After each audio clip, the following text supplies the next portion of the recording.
పడ్డది ఇక బండి పడ్డది అయిపోయింది. ఎన్నెళ్ళేంది ఇవాళ ఇడబెట్టుకున్నాం పెంట అనుకున్నా లేచింది పడేదే ఇప్పుడు జర్ర అయితే ఈయన లాంటి మాస రోడ్ ఎమ్మలాగా దిగినప్పుడు ఎమ్మలాగా పొగలు చూడెట్టొస్తున్నాయా వామ్మ వామ్మ ఆగాలే. కొన్ని మొక్కలు అయితే దగ్గర అసలు కాస్ట్ ఉండే మొక్కలు కూడా గమ్ముల మీద బండిని రోడ్ మీద ఆపేసిండు మొత్తానికి. హాయ్ ఫ్రెండ్స్, లాస్ట్ వీడియో చూసారు కదా, ఈ అంతా కూడా డేంజరస్ రోడ్లు అన్ని ఘాట్ రోడ్లల్లో ఘోరంగా అంటే ఘోరంగా ఉన్నాయి. కొన్ని ప్లేస్లలో కన్స్ట్రక్షన్లు అవుతుంటే ఆ ప్లేస్లలో బండి అసలు పడట్లేవు.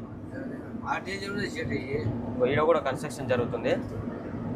అవతల మాత్రం ఏమైనా స్పీడ్లో వస్తున్నాయి బండ్లు. లైనర్లలాగా పొగలు అయితే ఇట్లా కుప్పలు వస్తున్నాయి. ఏడ ఆపుదామన్నా ప్లేస్ లేదు. అనే వస్తున్నావు కంటిన్యూగా.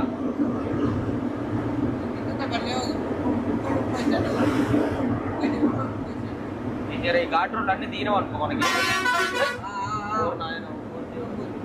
టర్నింగ్ చూడది కొంచెం ముందర పోతే మనకు బార్డర్ వస్తుంది. అంత దిగేస్తే మొత్తం డౌనే. మనకి ఇక అప్ అనేది ఉండదు. ఇక్కడ బార్డర్ దాకా పోయిన దాకా మొత్తం డౌనే ఉంటుంది. మొత్తం దిగేసి డౌన్కి వెళ్ళిపోవాలి. బార్డర్ కాంచి మొత్తం ఎప్పుడు ఇక ఎప్పుడు దిగుడు. పాత బండ్లు అయితే చాలా కష్టం తెలుసా. దిగాలన్నా ఎక్కాలన్నా కానీ నరకం చూస్తాయి.